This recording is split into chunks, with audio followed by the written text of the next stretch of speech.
Cool. And so one memory is a big thing for you. That's kind of, I would say, your main thing now. When did you start memory training? Just in that whole, you kind of laid out, you were doing parkour and you were traveling in middle school, and then you started this lawn care business, and you were kind of done investing by this time. And when did memory kind of come into the picture in the timeline? Yeah, so memory came into the picture in eighth grade. Eighth grade. So after I got back from my world trip, and I had been kind of in a lot of niche interest areas. So unsurprisingly, I found another niche that I would be fascinated with. And I went to the USA Memory Championship, and I saw all these people competing, and I wasn't competing at the time. I didn't really know that much about memory techniques.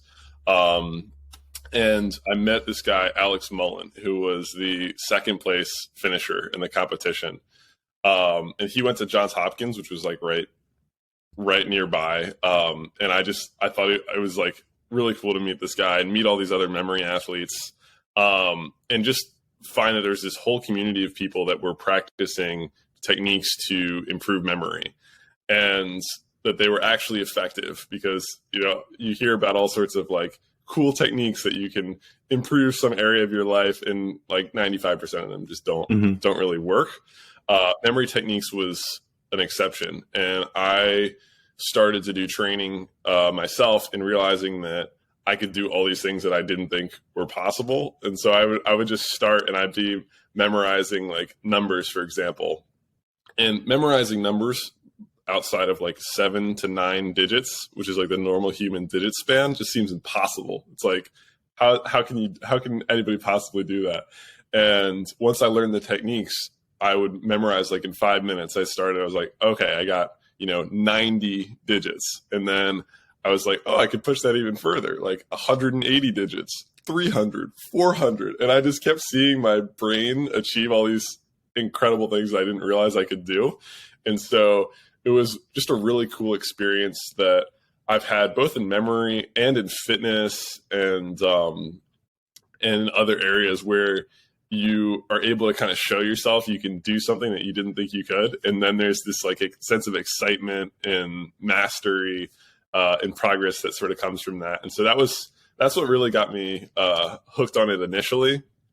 And that's what got me like interested in kind of like these competitions and these techniques, and kind of starting to use them myself, both for memory competitions, which I was interested in, but also for school. And so one of the things that I did was for French, which was a language that I was like learning at the time. I decided to apply my memory techniques that I'd learned to learn French vocabulary. And so this was like the summer of 8th grade going into 9th grade. And every morning I would literally, like before breakfast, I would just pull out a list of vocabulary words, and I would set a 30-minute timer, and I would like compete with myself to see how many words I could memorize and then recall in 30 minutes. And similar to the numbers, I started out and it wasn't that many. It was like probably like 100, 150 words in 30 minutes. Which it sounds like a lot, but it's like, it's one of those things where like, once you understand how the techniques work and you get some experience, like these numbers sound like more normal and like normative. And over time I'd push it up to like 200, 250, 300 words that I would just be memorizing and then recalling in the morning. And so I started with words that were obviously like more common, higher yield words that would actually come up with in an actual conversation, and also got into like more niche words and niche areas as I gained more and more experience and familiarity.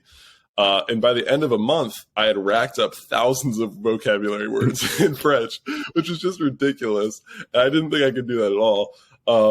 And I just started to, like read in French and use these words, etc. And so it was really funny because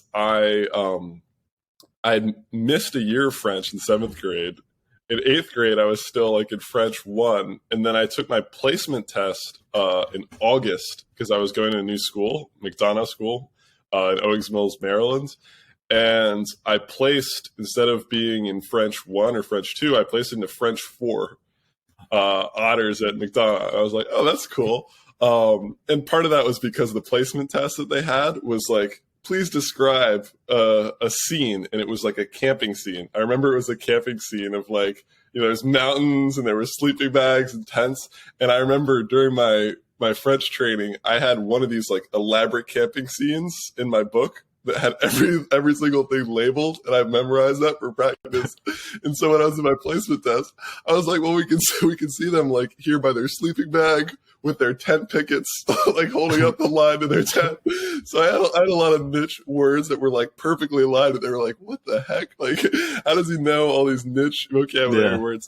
So I think that was part of the decision making. Was I had like specifically like learned a lot about that niche area in terms of vocab words, because I was using a book as well, which was like all about like describing different scenes with pictures and words. So anyway, I get to school. I'm in French 4. A week later, they moved me to French 5. They're like, this is not the right level. And at the end of the year, I end up in French 6. And then I'm just like, they're like, all right, you're just done with French. And so I end up taking the C2, like the fluency exam. And it turns out that I'm just fluent in French at that point. So that was like my first area where I was using memory techniques. And I think it was also it wasn't just the memory techniques though. I think it was also that the techniques were really fun, and there was like a competitive aspect to it as well that I enjoyed. Like nobody else in the summer was like taking out vocabulary words and seeing like how many of these can I memorize. And so I think it was both the effectiveness of memory techniques and the fun of using them, and like the competitive attitude about it that kind of drove me to experiment in the way that I did.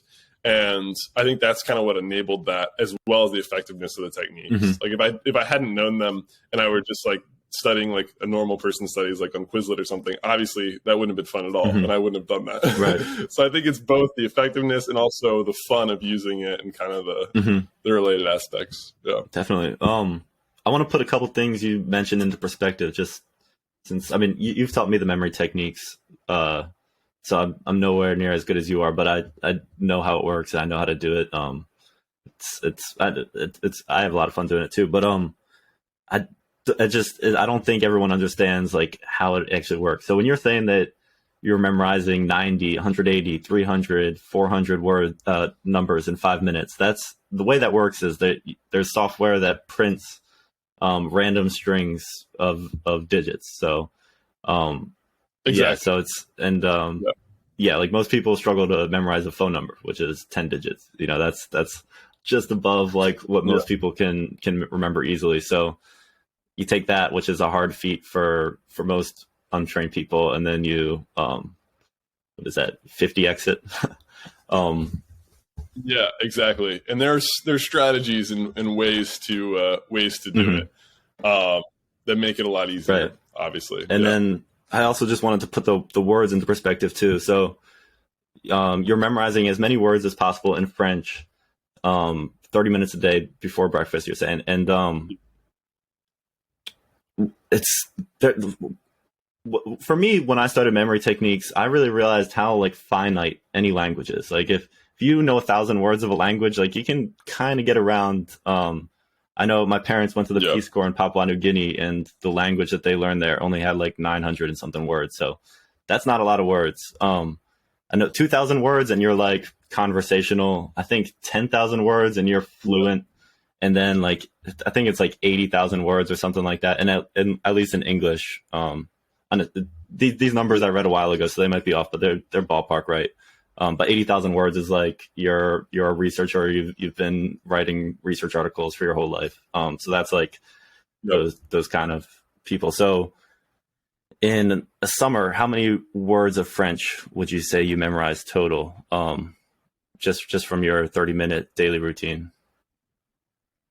I would say around 10,000. Around 10,000. So that's enough to get fluent. And you also started, what's brilliant to me is you started with the highest frequency words. So you sorted the words by the frequency of use in the French language. And so like the first 100 words you learned are the most valuable 100 words to learn in French. And you just kept going that way.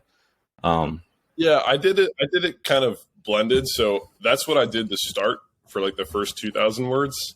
But then I kind of progressed to using like these picture books that were extensively labeled with the different items. So then I could focus on like one theme, which I liked too, because then like the camping scene or like a supermarket scene.